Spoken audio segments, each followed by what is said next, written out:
الله الرحمن الرحيم الحمد لله رب العالمين والعاقبة للمتقين ثم الصلاة والسلام على أشرف الأنبياء والمرسلين سيدنا ومولانا أبي القاسم محمد اللهم صل على محمد وآل محمد وآله الطيبين الطاهرين لا سيما بقية الله الأعظم روحي وأرواح العالمين لتراب مقدمه الفداء واللعن الدائمة على أعدائهم أجمعين من يومنا إلى قيام يوم الدين أما بعد فقد قال الله تبارك وتعالى في محكم كتابه المجيد ومحكم كلامه المبين وقوله الحق بسم الله الرحمن الرحيم إن الله وملائكته يصلون على النبي يا أيها الذين آمنوا صلوا عليه وسلموا تسليما اللهم صل على محمد وآل محمد سورہ احزاب قرآن مجید کا 33واں سورہ اور اس کی 56ویں آیت ارشاد رب العزت ہو رہا ہے کہ اللہ و ملائکتہ یصلون علی النبی اللہ اور اللہ کے فرشتے نبی پر درود بھیجتے ہیں مسلسل بھیجتے ہیں لگاتار بھیجتے ہیں یہ سب معنی اس ایک لفظ میں چھپے ہوئے ہیں اس میں یصلون علی النبی اللہ اور اللہ کے فرشتے نبی پر درود بھیجتے ہیں مسلسل بھیجتے ہیں لگاتار بھیجتے ہیں یا ایھا الذین آمنوا صلوا علیہ وسلموا تسلیما اے مومنوں تم بھی رسول پر درود بھیجو اور رسول کے سامنے تسلیم خم. یہ جو آیت میں نے آپ کے سامنے تلاوت کی ہے یہ حقیقت میں شان نبوی کے پہلو کو بیان کر رہی ہے جس میں پروردگار عالم بیان کر رہا ہے کہ میں درود بھیجتا ہوں نبی پر فرشتے درود بھیجتے ہیں اور اس کو بطور تمثیل پیش کیا ہے جب یہ کام میں کرتا ہوں میرے فرشتے کرتے ہیں بھی کرو کیونکہ جب تم درود بھیجو گے نبی پر حقیقت میں یہ سنت الہیہ ہے سنت الہیہ اور لاجک پیش کی جا رہی ہے کہ دیکھو جب تمہارا پروردگار بھیج رہا ہے تو محمد وآل محمد صلوات اللہم صلی علی محمد وآل محمد. لیکن درود بھیجنے کا انداز الگ الگ ہے. میرا درود بھیجنا دعا کرنا ہے ریکویسٹ کرنا ہے پروردگار عالم سے پروردگارہ تو اپنے اس نبی پر رحمتوں کو نازل فرما اور فرشتوں کا جو درود بھیجنا ہے وہ یہ ہے کہ وہ رحمتیں جو پروردگار عالم نے رسول کی طرف مخصوص کی ہے وہ رسول تک پہنچانا وہ جو فعل ہے انجام دینے کا وہ فرشتوں کا کام ہے وہ ان کا درود ہے. اب خدا کا درود کیا ہے؟ خدا تو کسی دعا نہیں کرے گا خدا تو کسی کا میڈیٹر نہیں ہے خدا تو کسی کی چیز کو کہیں نہیں پہنچانے والا ہے تو خداوند متعال درود بھیجتا ہے. اس کا کیا معنی ہے؟ اس کا معنی ہے کہ رحمتیں نازل کرتا ہے یعنی کہ پروردگار رسول کے لیے رحمتیں بھیجتا ہے فرشتے پہنچاتے ہیں اور میں اور آپ اپنی توان کے اعتبار سے خدا سے دعا کرتے ہیں خدا رحمتوں کو نازل فرما. تو میری دعاؤں کا کیا نتیجہ نکلنے والا ہے؟ خدا پہلے ہی رحمتیں بھیج رہا ہے. جب وہ رحمتیں پہلے ہی بھیج رہا ہے تو میری دعاؤں کا کیا نتیجہ نکلنے والا ہے؟ اس کے دو پہلو ذہن میں رکھیے گا کہ ہمیں پروردگار کو ماننا ہے پروردگار عالم کو ماننا ہے اور دوسرا پہلو یہ ہے کہ اس کی بازگشت میری طرف کیونکہ جو وجہ تخلیق کائنات ہے جو سب سے بڑا عظیم ترین انسان ہے آپ نے اپنے آپ کو اسے جوڑ لیا ہے کیونکہ کسی کے لیے رحمت کی دعا کرنا محبت کا نتیجہ ہوتا ہے محبت ماں کو دعا نہیں کرتی تو لہٰذا یہاں سے رحمت کی دعا کے لیے محبت کا آغاز شروع ہوتا ہے اور انسان وہ محبت کے وجہ سے رحمتوں کو نازل کرنے کی دعائیں کرتا ہے. سوال یہ پیدا ہوتا ہے کہ پروردگار کہہ رہا ہے کہ خدا اور فرشتے مسلسل لگاتار بار بار اللہ کے رسول پر رحمتیں نازل کر رہے ہیں تو کب سے کر رہے ہیں؟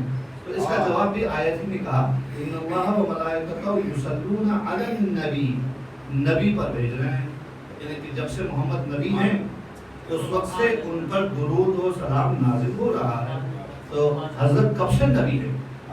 تو حضرت نے ارشاد فرمایا کہ کنت نبیًا وآدم بین الماء والطین، میں اس وقت بھی نبی تھا جب آدم پانی اور گارے کے درمیان تھا۔ یہ کب کا واقعہ ہے؟ یہ کتنا عرصے پہلے کی بات ہے؟ بعض روایت بتا رہی ہیں کہ تقریباً حضرت آدم کی تخلیق سے 25,000 سال پہلے کی بات ہے، ابھی بھی عہدہ مکمل نہیں کھلا۔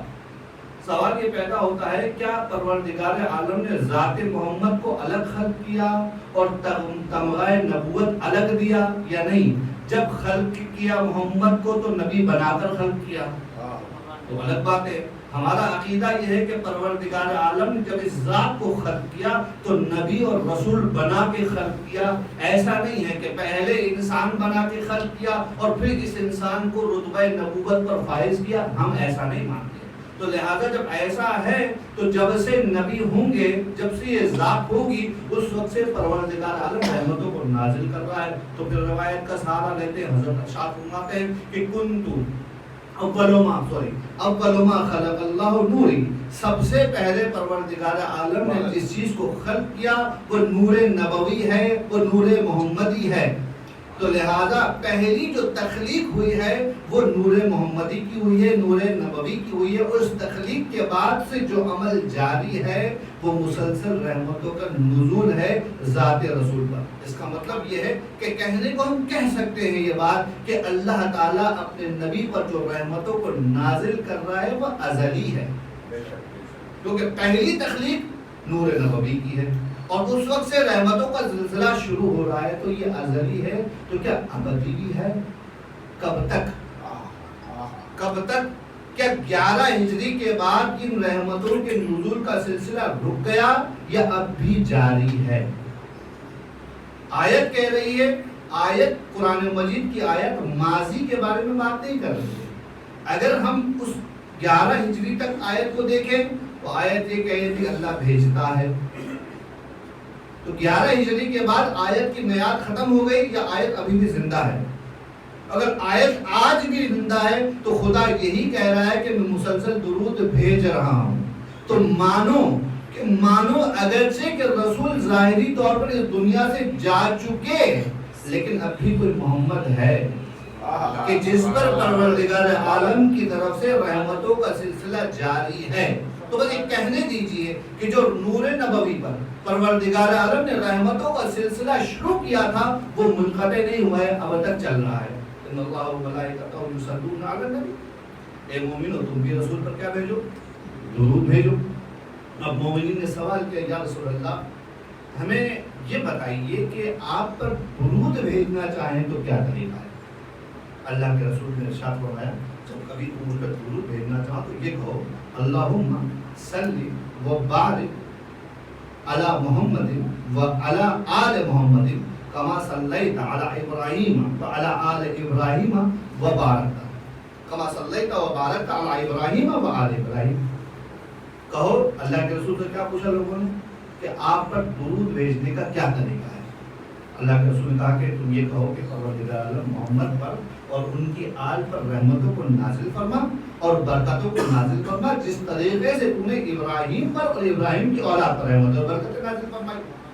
اب کوئی آ کے اللہ کے رسول سے پوچھ لے یا رسول اللہ قرآن مجید میں حکم ہوا ہے آپ پر درود بھیجنے کا، اور ہمارا سوال بھی تھا کہ آپ پر درود کیسے بھیجیں؟ آپ نے یہ کہہ دیا آل محمد، ہم نے تو آپ سے سوال کیا تھا آپ پر درود کیسے بھیجیں؟ تم اللہ کے رسول کو سمجھاؤ نہیں مجھ سے سمجھو۔ رسول بھی یہی کہہ رہے ہیں کہ مجھ پر درود بھیجنا ہے تو آل کے بغیر بھیجے ہوئے تو نہیں پہنچے گا، کیونکہ مجھ پر جو حکم دینا درود پہنچانے کا طریقہ ہے وہ یہ ہے کہ محمد کو آل سے جدا مت کرو۔ محمد اور آل دو چیزیں نہیں ہیں بلکہ ایک ہی نور ہے، اس کے سب پرتو ہے۔ تو کس جانب سے، کس جگہ سے، کس مکان سے، کس وقت میں دیکھ رہے ہو یہ تمہارا مسئلہ ہے، ورنہ حقیقت میں وہ نور نبوی ہے اور نور محمدی ہے کہ جو لائق اور مستحق صد صلوات اور صد درود ہے۔ سبحان اللہ۔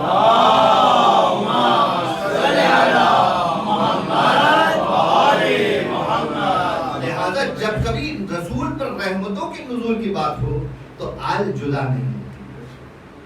اگر اتنا ہے تو کسی نے پوچھ لیا سوال یہ بھی کہ یہ جو وسلم تسلیمہ ہے اس کا کیا معنی ہے؟ دنیا نے ترجمہ کیا سلم تسلیمہ کا معنی ہے کہ تم اللہ کے رسول کو سلام کیا کرو، السلام علیکم یا نبی اللہ، السلام علیکم یا رسول اللہ۔ لیکن آیت کے اندر یہ لفظ نہیں آیا، کیونکہ پروردگار عالم نے درود بھیجتے ہوئے کہا تھا کہ میں درود بھیجتا ہوں، میرے فرشتے بھی درود بھیجتے ہیں، تم بھی درود بھیجو۔ لیکن پروردگار عالم نے یہ نہیں کہا کہ میں سلام بھیجتا ہوں۔ تو کیا پروردگار عالم رسول پہ سلام نہیں بھیجتا؟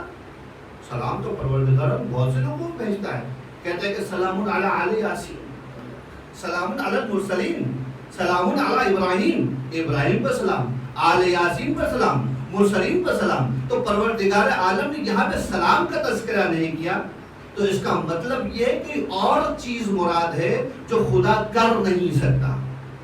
وہ احتیاط سے جملہ کہہ رہا ہوں، پھر اپنے موضوع پہ پہنچ جاؤں گا۔ کوئی اور معنی مراد ہے جو خدا کر نہیں سکتا۔ آپ کہیں گے خدا کچھ ایسا نہیں جو کر نہیں سکتا؟ جی، خدا رسول کی اطاعت نہیں کر سکتا، خدا رسول کی اطاعت نہیں کر سکتا۔ آیت میں کہا گیا ہے وسلموا تسلیما، یعنی کہ رسول کے سامنے تسلیم خم ہو جاؤ، اور رسول کے سامنے جب تسلیم خم ہونے کا معاملہ ہے تو یہ معاملہ ایسا ہے کہ خدا کر نہیں سکتا، کیونکہ وہ خدا ہے، وہ خالق ہے، واجب الوجود ہے، لیکن تم اس کے بندے ہو، اور جب اس کے بندے ہو تو اس کا حکم یہ ہے کہ رسول کے سامنے خاضع ہو جاؤ، رسول کے سامنے تسلیم خم ہو جاؤ۔ اور رسول کے سامنے تسلیم خم ہونے کا مطلب کیا ہے؟ خود قرآن نے بیان کیا، ما آتاکم الرسول فخذوہ وما نہی عنہ فانتہوا، رسول جو تمہیں دے دے اسے پورا کی پورا لے لو، جو رسول تمہیں دے دے وہ مکمل طور پر لے لو، اور جس چیز سے تمہیں روک دے اس سے رک جاؤ۔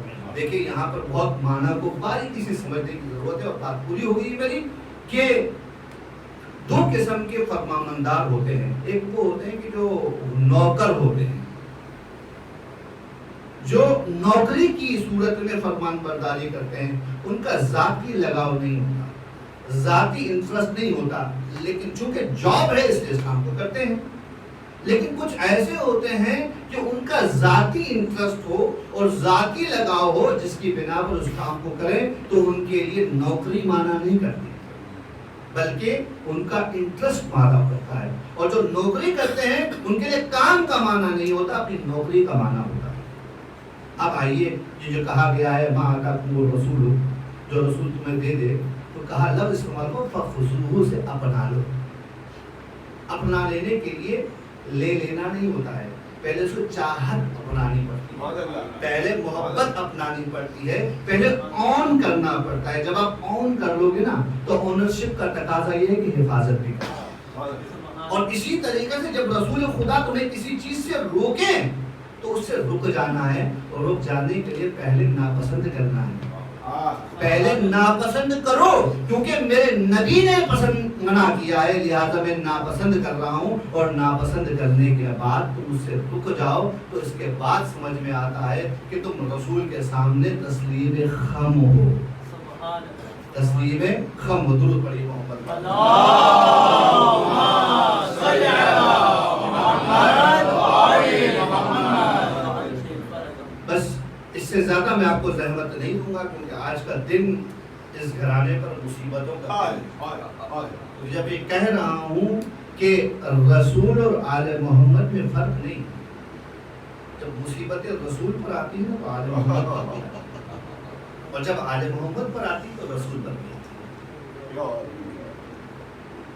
اور ہوں گے وہ لوگ جو غیریت دیکھتے ہیں، اجنبیت دیکھتے ہیں محمد اور آل محمد پر۔ ہمارا عقیدہ تو یہی ہے کہ ایک مصیبت اس گھرانے پہ آئے، ایک فرد پہ آئے تو ایک فرد پہ نہیں ہے، پورے گھرانے پر۔ آج اگر رسول کا ماتم کرنے آئے ہو تو صرف رسول کا ماتم نہیں ہے، یہ رسول کی دختر کا بھی ماتم ہے، صرف دختر کا ماتم نہیں ہے، حضرت علی کا ماتم ہے۔ اور آج تو امام حسن کی شہادت کی تاریخ بھی ہے نا، حسن مجتبیٰ کا بھی ماتم ہے، اور امام حسن کا ماتم نہیں ہے بلکہ امام حسین کا ماتم ہے۔ بس مصیبتیں سنتے جائیے۔ اللہ کے رسول کو زہر دیا گیا، زہر کی حالت میں وہ قلق ہے، وہ تکلیف ہے، وہ رنج ہے کہ مسلسل تڑپ رہے ہیں اللہ کے رسول، وہ ایک کائنات تڑپ رہی ہے، اور ایسے میں اللہ کے رسول کے پاس ملنے والے آ رہے ہیں، وصیتیں ہو رہی ہیں، ان ملنے والوں میں بیٹی بھی ہے، اور اللہ کے رسول نے اپنی بیٹی کی حالت کو دیکھی تو ایک اندیا دیا، ایک نوید سنائی کہ بیٹا میرے دنیا سے جانے کے بعد مجھ سے ملاقات کرنے والی سب سے پہلے تم ہوگی، بیٹی باپ سے جدائی کا ماتم کرے یا بیٹی باپ سے ملاقات کی خوشیاں منائے؟ ارے بیٹی کی آنکھوں پہ آنسو ہے اور ہونٹوں پہ مسکراہٹ ہے، مسکراہٹ اس لیے ہے کہ بابا سے ملاقات ہو جائے گی، اور وہ اس لیے رہی ہے کہ بابا اس دنیا سے چاہتے ہیں۔ اجرکم اللہ، کوئی غم نہ دے سوائے غم اہل بیت کے۔ ارے کائنات کا وجہ تخلیق کی کائنات اللہ کا رسول اس دنیا سے جا رہا ہے، اور فاطمہ باپ کے سرانے اس تکلیف سے گزر رہی ہے کہ وصیت بھی سنی۔ اللہ کے رسول نے کسی روز مسجد میں نماز پڑھوائی، اور نماز پڑھوانے کے بعد کہا کہ مجھے فاطمہ کے گھر لے جاؤ۔ بڑے نڈھال تھے، تکلیف میں تھے، لیکن سہارا دے کر سیدہ کے گھر میں لایا گیا، اور لانے والوں نے کوئی اور نہیں بلال نہیں، سیدہ کے گھر میں آئے۔ بیٹی باپ کی پرستش کر رہی ہے، تیمارداری کر رہی ہے، دروازے پہ دستور باب ہوتا ہے، پھر تکل باب ہوتا ہے، پھر تکل باب ہوتا ہے، سیدہ کی آنکھوں سے آنسو کی لڑے لگ جاتی ہے، اور رسول آنکھیں کھول کر دیکھتے ہیں کیا بات ہے بیٹا ابھی زندہ ہوں؟ بابا کوئی آپ سے ملاقات کا شرف چاہتا ہے، مسلسل لگاتار دروازے پہ دستک دے رہا ہے، میں نے کہا ہے کہ آپ کی حالت ناساز ہے، کہا بیٹا دروازے پہ آنے والا کوئی اور نہیں ہے، ارے یہ وہ ہے کہ جس کو اجازت کی ضرورت نہیں ہوتی، یہ فاطمہ تمہارا دروازہ ہے کہ آنے والا اجازت لے کر آ رہا ہے، ارے ملائکۃ السماء اس دروازے پر اجازت لے کر آئے، اور امت محمدی اس دروازے پر آگ لائے، لکڑیاں لائے، ارے دروازے پر روک دیا جائے، ارے دندنا کرنے داغیاں ہو جائے، تازیانے چلائے جائے، ارے فاطمہ کا پہلو شکستہ ہو، ارے محسن شہید ہو۔ اجرکم اللہ، بیٹی تمہارے دروازے کا شرف ہے، ملائکۃ السماء اجازت لے کر داخل ہوتے ہیں۔ بس عزیزوں مصیبت سن لیجئے، وہ آخری وقت تھا نا کہ جب فرشتے دروازے پر آئے تھے اجازت لینے کے لیے۔ اب میں پوری مصیبت تو اس وقت نہیں پڑھوں گا، لیکن اتنا مجھے معلوم ہے کہ رسول کی اس دنیا سے جانے کے بعد 7 دن تک فاطمہ گھر کے کونے میں پڑی رہی، صرف روتی رہی، کسی سے تذکرہ نہیں کیا۔ ارے بیٹی باپ کا ماتم کر رہی ہے، باپ نے بیٹی کی گود میں دم دیا تھا نا۔ 7 دن کے بعد بیٹی باہر نکلی ہے۔ اب جو فاطمہ باہر نکلی نا تو مدینے کی عورتوں کو خبر ہو گئی کہ فاطمہ بابا کی قبر پہ جا رہی ہے، لوگوں کو خبر ہو گئی، خواتین آئی اور بابا کے پاس جناب فاطمہ الزہرا جا کے کھڑی ہوئی، اور روتے روتے انتہائی لاغر ہو چکی ہیں، اور جملہ کہتی ہے بابا میں اس لیے روتی ہوں کہ آپ کے جانے کے بعد رحمتوں کا سلسلہ منقطع ہو گیا۔ ارے بابا آپ کے جانے کے بعد وحی کا سلسلہ منقطع ہو گیا۔ ارے بابا آپ کے جانے کے بعد درے بطول کی عزت آبرو ختم ہو گئی۔ ارے بابا آپ کے جانے کے بعد ارے دروازے کا احترام پامال ہوا۔ اجرکم اللہ، جب تک بیٹی زندہ رہی نا پاک ماتم کرتی رہی، اور باپ بڑا مقام ہے درے بطول کا، لیکن بڑی یادیں وابستہ ہیں۔ آج جب کبھی مومن جاتا ہے اس مقام کو دیکھتا ہے تو اس در کی تلاش کرتا ہے کہ جو بطول پر گرایا گیا۔ دل پر ہاتھ رکھ کے پوچھو، بتاؤ مجھے حسنین شریفین تو اس دروازے سے آتے جاتے تھے، انہیں تو یہ دروازہ ہمیشہ یاد آتا ہوگا نا؟ ارے یہی وہ دروازہ ہے جس کی اوٹ میں میری ماں موجود تھی، ارے یہی تو وہ دروازہ ہے جسے دھکیلا گیا، ارے یہی تو وہ دروازہ ہے کہ جس کی اوٹ میں محسن شہید ہوا، ارے یہی تو وہ دروازہ ہے جس کی اوٹ سے وہ تازیانہ چلا کہ سیدہ کے بازو پر بازو بند کا نشان بن گئے۔ سیدہ جیتی رہی اور مرتی رہی، ہر روز جینا تھا، ہر روز مرنا تھا۔ شیوخ مدینہ آئے، کہا کہ فاطمہ سے کہیں کہ یا صبح گریہ کرے یا رات کو ماتم کرے۔ علی سیدہ کے پاس آئے، مدعا بیان کیا۔ سیدہ نے کہا کہ علی میں چند دنوں کے مہمان ہوں۔ علی نے بقیع میں ایک خیمہ لگا دیا، صبح میں حسنین شریفین کے ہمراہ جاتی، آپ کا ماتم کرتی، شام کو علی سہارا دے کر لے آتی۔ اور کہتا ہے کہ جب سیدہ بقیع جاتی تو سیدہ کے ہاتھ میں عصا ہوتی، ارے 18 سال کی عمر کسی کی ہو، باپ کا ماتم کرنے بقیع میں جائے، ہاتھ میں عصا ہو، ارے یہ کون سی عمر ہے عصا پکڑنے کی؟ لیکن سیدہ مسلسل یہ کام کرتے رہی، اور ایک وقت ایسا بھی آیا کہ سیدہ نے گھر کے کاموں کو انجام دیا۔ ام سلمہ سے کہا کہ میں استراحت کرنے جا رہی ہوں، کوئی مزاحم نہ ہو۔ بہت دیر گزر گئی، جب دروازے کو کھولا گیا تو دیکھا کہ رسول کی بیٹی داغ مفارقت دے چکی۔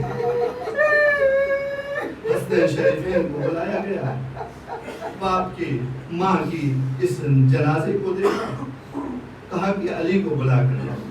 حسنین شریفین روتے ہو گئے، ماں واجب تھا، ماتم کرتے ہوئے گھر سے باہر گئے، علی کو خبر سنائی، علی کا ہاتھ پہلو میں چلا گیا، الان ان کا سرا سہری، ہائے علی کی کمر ٹوٹ گئی، علی گھر میں داخل ہوئے، ارے سیدہ کی اس حالت میں دیکھا، ارے تمثیل کا بندوبست کرتے کرتے ایک مرتبہ میرا مولا دیوار سے سر دے کے ٹکر مار رہا تھا، مار کے پوچھا کیا بات ہے؟ کہا سیدہ کا پہلو، ارے پہلو شکستہ تھا، سیدہ نے مجھے خبر نہیں دی، جنازہ تیار ہوا، بچیوں کو بلایا ماں کی زیارت کر لو، حسنین شریفین کو بلایا، ارے قیامت تک کے لیے ماں کو آخری مرتبہ دیکھ لو، ارے یہ تمہارے لیے زیادہ راہ ہے، حسنین شریفین ہیں، ارے ماں کے سامنے کھڑے ہیں، گویا کہہ رہے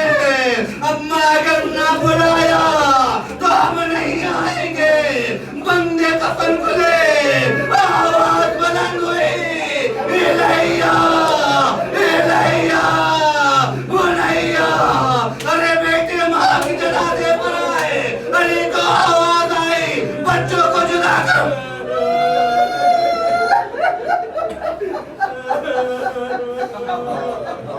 رات کی تنہائی میں علی نے رسول کی بیٹی کو قبر کے سپرد، اور قبر کے سپرد کرنے کے بعد ایک مرتبہ قبر نبی کی طرف رخ کیا اور کہا یا رسول اللہ میں نے آپ کی امانت زمین کے حوالے کر دی، ارے خاندان عصمت کا یہ دوسرا چراغ تھا جو گل ہو گیا، ابھی کچھ وقت ہی تو گزرا تھا، ایک مرتبہ میرا مولا مسجد کوفہ میں نماز فجر ادا کر رہا تھا، ارے ظالم نے ظلم کیا، ایک وار چلا، آواز بلند ہوئی، فزتو رب الکعبہ، ارے رب کعبہ کی قسم علی کامیاب ہوا، ولادت کعبے میں، شہادت مسجد میں، ایک اور آواز بلند ہوئی، واللہ لقد تحطمت ارکان الہدی، بخدا ہدایت کے ارکان گر گئے، ایک مرتبہ حسن کو بلایا، پہلو میں علی بیٹھے، جماعت کو حسن نے مکمل کروایا۔ اجرکم اللہ، کوئی غم نہ دے سوائے غم اہل بیت کے۔ ایک مرتبہ میرے مولا کو مسجد سے گھر لے کر چلے۔ تاریخ کہتی ہے، مورخ کہتا ہے، علی جیسے شہسوار کو جب ضربت لگنے کے بعد گھر لے جایا گیا نا، تو کیفیت یہ تھی، مسجد سے لے کر ڈیوڑی تک جب علی کو لے کر گئے نا، ایک گریم میں ڈال کر، ایک بوری، ایک دری میں ڈال کر میرے مولا کو اٹھایا گیا۔ ہائے کائنات کا امیر، کیا مجبوری ہے! ارے گریم لے کر چل رہے تھے، ڈیوڑی کے پاس پہنچے، بیویوں کی آواز کانوں میں آئی۔ علی نے بیٹوں سے کہا، ارے اصحاب کو روانہ کر دو۔ کھڑے ہو گئے، حسنین شریفین کے کاندھوں پہ ہاتھ دیا، ارے بیٹوں کا سہارا لے کر کائنات کا امیر گھر کی طرف جا۔ اجرکم اللہ، خدا کوئی غم نہ دے سوائے غم اہل بیت کے۔ ارے اصحاب چلے گئے، حسنین شریفین کاندھوں پہ لے کر بابا کو گھر میں پہنچے۔ ارے مجھے نہیں معلوم کہ گھر پہ کیا ہوا ہوگا، لیکن بیٹی والے سمجھتے ہیں جب کوئی باپ مجروح ہو، زخمی ہو، خون ٹپک رہا ہو، نڈھال ہو، لاغر ہو، تو بیٹیوں پر کیا گزرتی ہے۔ اجرکم اللہ، خدا کوئی غم نہ دے۔ نہ جانے کس طریقے سے علی کو سہارا دیا۔ مجھے یہ بتاؤ کہ زینب اور ام کلثوم کو کیسے سہارا دیا؟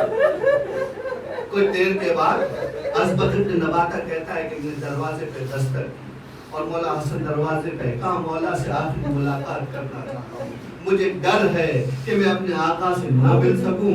ایک مرتبہ اجازت دی۔ ازبک کہتے ہیں کہ میں گھر میں داخل ہوا تو میں نے دیکھا کہ علی کے سر پر سفید پٹی بندھی ہوئی، خون اتنا بہ چکا تھا کہ خون زرد ہو گیا تھا۔ چہرے کی زردی اور سفید پٹی کی زردی میں مجھے فرق نہیں محسوس ہو رہا تھا۔ ارے علی کی مصیبت یہ تھی کہ علی کا خون بہہ جا رہا تھا۔ ایسے میں جب کبھی علی کو دودھ کا کاسا پیش کیا گیا تو علی نے ابن ملجم کے لیے کہا کہ میرے قاتل کو دودھ پیش کرو۔ ارے عزیزوں، مجھے اتنا بتاؤ، کیا قاتل کا اتنا احترام ہوتا ہے؟ ہاں، خاندان اہل بیت ہو تو قاتل کو بھی انسان سمجھا جاتا ہے۔ اجرکم اللہ، ارے مصیبتیں بیتتی رہی، علی وقت سختیوں سے گزرتے رہے۔ ارے 3 دن علی نے ایسی حالت میں گزارے، ارے 2 راتیں گزر گئی، میرا مولا تڑپتا رہا، نقاہت کے مارے آنکھیں موند لیتا۔ جب کبھی آنکھیں کھلتی تو وصیتوں کا سلسلہ شروع ہو جاتا۔ ان وصیتوں میں کبھی کسی کو کسی کے حوالے کیا، کسی کو کچھ وصیت کی۔ ایک وہ وقت بھی آیا کہ عباس کو حسین کے حوالے کیا، حسین کو عباس کے حوالے کیا۔ اجرکم اللہ، کائنات کا امیر اسی حالت میں تڑپتا تڑپتا دنیا سے چلا گیا۔ پھر رات کے اندھیرے میں، پھر رات کی تاریخی میں تیسرا تابوت اٹھا۔ ارے علی کا تابوت کوفے سے روانہ ہوا ہے۔ ارے نجف کی منزلوں میں قبر کو ڈھونڈا گیا، علی کو دفن کیا۔ آج کی جو رات تھی، زینب اور ام کلثوم نہ جانے باپ کے بغیر کیسے رات گزاری۔ اجرکم اللہ، ارے تیسرا جنازہ بھی اٹھ گیا خاندان اہل بیت کا۔ پھر ایک وقت ایسا بھی آیا کہ آج ہی کی تاریخ 28 صفر کا معرکہ ہے، ایک اور جنازہ اٹھنے والا ہے۔ مورخ کہتا ہے اور راوی کہتا ہے کہ میں امام حسن سے محض گفتگو تھا، میں اعتراض کر رہا تھا، وہ جواب دے رہے تھے۔ اس دوران امام نے ایک تشت منگوایا، تشت منگانے کے بعد اس میں قے کی، میں نے دیکھا کہ مولا کے خون کے لوتھڑے ٹپک ٹپک کر اس میں گر رہے تھے. میں نے کہا کہ آقا یہ کیا ہے؟ کہا کہ مجھے زہر دیا گیا ہے. آقا حکیم سے علاج کیوں نہیں کراتے؟ کہا یہ تیسری مرتبہ ہے, اب کوئی امید نہیں ہے. اولاد والو دل پہ ہاتھ رکھ کے بتاؤ کہ حسن کی اولاد پہ کیا گزری, کہ کس طریقے سے کہا مولا حسن سے کہ امید بچنے کی نہیں. ارے وصیتوں کا سلسلہ شروع ہے. ایسے میں کسی دن قاسم ابن حسن کے بازو پر ایک بازو بند بھی باندھ دیا. بیٹا جب کبھی مشکل وقت آئے نا اس بازو بند کو کھول لینا. ارے مولا حسن بھی چلے, بھائی حسین کو وصیتیں کی. بھیا بھیا نانا کے پہلو میں دفن کیجیے. بھیا اگر کوئی مجھے دفن کرنے میں رکاوٹ آئے تو اصرار مت کرنا. اور ایسا ہی ہوا. زہر سے جو میرا مولا شہید ہوا, جنازہ آمادہ ہوا, گھر سے لے کے جو جنازہ چلے, اب عید کی بارش ہوئی. امت محمدی کوئی گھوڑے پر آیا, کوئی خچر پہ آیا. ارے تیر چلے, میرا حسن دوبارہ شہید ہوا. گھر لے کر دوبارہ آئے, دوبارہ کفن کے پہنایا, اب لے کر روانہ ہوئے. تاریخ کہتی ہے, مورخ کہتا ہے, بقی میں حسن کو ماں کے پہلو میں دفن کیا. ارے نانا کے پہلو میں دفن ہونا چاہتے تھے, امت نے دفن نہیں ہونے دیا. مجھے کوئی تو بتاؤ, ارے ماں فاطمہ کی قبر ہے کہاں؟ وہاں حسنا.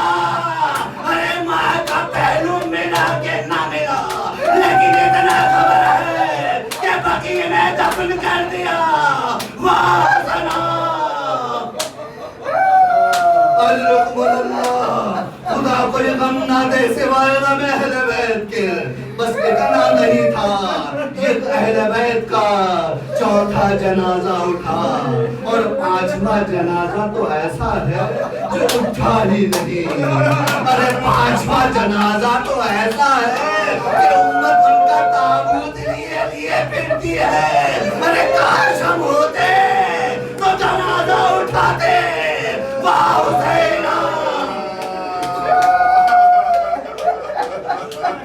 اپنی شہادت سے کسی وقت میں جناب سیدہ نے زینب کو کہا, بیٹی یہ کرتا ہے جناب ابراہیم, یہ اپنے پاس سنبھال کر کے رکھنا. کسی دن حسین تم سے تقاضا کرے گا تو حسین کو یہ کرتا دے دینا, لیکن سمجھ لینا حسین کچھ دیر کا یعنی زینب کو بھائی کا کفن دیا جا رہا ہے, اور زینب نے سنبھال کر کے رکھا ہے, اور زینب نے سنبھال کر کے رکھا. اور ایک دو دن آ ہی گیا 10 محرم کو, جب کربلا میں میرے مولا نے یہ جملہ کہا, یا زینبو, یا ام کلثوم, یا فروتو, یا سکینتو, یا رقیتو, علیکن من السلام, اے تمہیں میری جانب سے سلام ہو. ایسے موقع پر جناب زینب کے پاس بہن زینب کو بوسیدہ کرتا دے. بہن سے وہ کرتا لیا, زیب تن کیا, اس پر لباس پہنا, اور مقتل کی طرف میرا مولا روانہ ہوا. مولا چاہتے یہ تھے کہ اگر اوپر کا لباس سن بھی ہو جائے نا تو بوسیدہ لباس سن سے جدا نہ. واہ حسینہ, واہ غربتا. ارے فاطمہ زہرا کا لاج مقتل میں جہاد کرنے گیا. جہاد کے دوران آواز بلند ہوئی, یا ایتھا النفس المطمئنہ ارجعی الی ربک راضیۃ مرضیہ. اے نفس مطمئنہ, اب کے رب کی طرف پلٹ آ. ایک مرتبہ تلوار کو نیام میں ڈالا, ارے بکھری ہوئی فوج سمیٹ کر آئی. تیر چلے, تلواریں چلی, نیزے چلے, پتھر چلے. ایک مرتبہ زہرا کا لال زین سے زمین پر آیا. ارے کیسے آیا؟ ارے ناز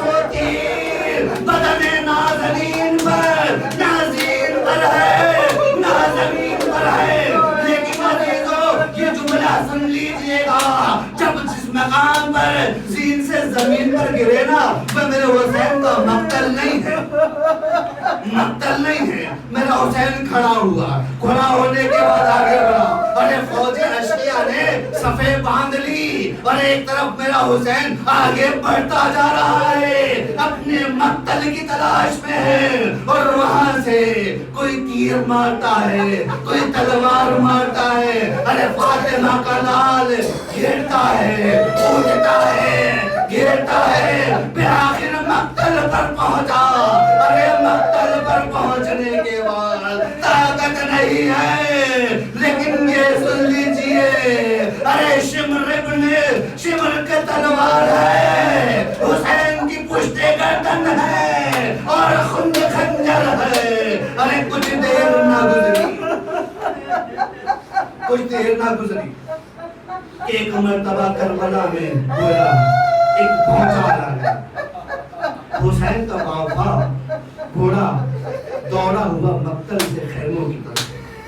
زلجنا نے خبر دی کہ حسین اس دنیا میں نہ رہے. جہاں حسین دنیا میں نہ رہے، وہاں کربلا والوں کا، بیویوں کا امن چرا لیا. اب گھوڑے آئے، سوار آئے، نیزے آئے، خیموں میں آگ لگی. ارے بیویاں ایک خیمے سے دوسرے خیمے، دوسرے خیمے سے تیسرے خیمے، اور جو دربدری شروع ہوئی نا، صرف خیمے نہیں بدلے، شہر بدلے. کربلا سے کوفہ، کوفہ سے شام. ارے جب پلٹ کر دوبارہ آئے نا، کربلا پہنچے. ارے کربلا پہنچنے کے بعد دوبارہ مدینہ پہنچے. اب جو مدینہ پہنچے نا، تو جناب زینب نے ایک مرثیہ پڑھا، یا مدینہ تو جدنا لن تقبلینا، نانا کے مدینہ ہمیں قبول مت کرنا. جب ہم گئے تھے تو حسین ساتھ تھے، علی اکبر ساتھ تھے، اور نو محمد ساتھ تھے، عباس ساتھ تھے. اب جب آئے ہیں نا، نہ عباس ہے، نہ محمد ہے، نہ علی ہے، نہ علی اکبر ہے. یہ مرثیہ پڑھتے پڑھتے جناب زینب نانا کے روزے پر آئے. نانا کے روزے پر آنے کے بعد نانا سے کہا، نانا زینب آپ کے لیے کربلا سے تحفہ لائی ہے. ایک مرتبہ اپنے دامن سے حسین کا وہ کرتا نکالا، خون آلود کرتا. ارے نانا دیکھو آپ کی امت نے آپ کے حسین کے ساتھ کیا کیا.